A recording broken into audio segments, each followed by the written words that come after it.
मागेल त्याला सौर कृषी पंप योजनेमध्ये सर्वसाधारण शेतकऱ्यांना केवळ 10% आणि अनुसूचित जाती जमाती शेतकऱ्यांसाठी केवळ 5% लाभार्थी हिश्श्यावर 3.5 व 7.5 अश्वशक्तीचे सौर कृषीपंप देण्यात येत आहे. सौर पंपाच्या पॅनल्समधून 25 वर्षे वीज निर्मिती होते. त्यामुळे आतापर्यंत 10 लाखावर शेतकऱ्यांनी वीज बिलामधून मुक्तता झाले आहे. तर दिवसा अखंडित वीजपुरवठा मिळत आहे. यासोबतच शेतातील विद्युत अपघाताचा धोकाही पूर्णतः टळला आहे. या सौर पॅनल्समुळे सिंचनासह शेतघरातील विविध उपकरणे, मोबाईल चार्जिंग व ई-वाहन चार्जिंग करणे सहज शक्य झाले आहे. तसेच शिल्लक विजेच्या आधारे शेतकऱ्यांना छोटे कृषीपूरक अन्य व्यवसाय सुरू करण्यास संधी मिळाली आहे.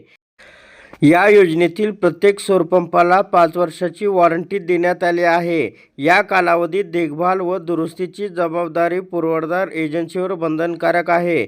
तसेच सोलर पॅनल्स आणि पंपाचे नुकसान, नैसर्गिक आपत्ती तसेच चोरीविरोधी विमा संरक्षणही उपलब्ध आहे. सौर कृषी पंपाबाबत काही तक्रार असल्यास संबंधित शेतकऱ्यांना महावितरण मोबाईल ॲप व वेबसाईट, 24 तास सुरू राहणारे टोल फ्री क्रमांक आणि संबंधित पुरवठादार कंपनीच्या वेबसाईटवर तक्रार करण्याची सोय उपलब्ध आहे. धन्यवाद.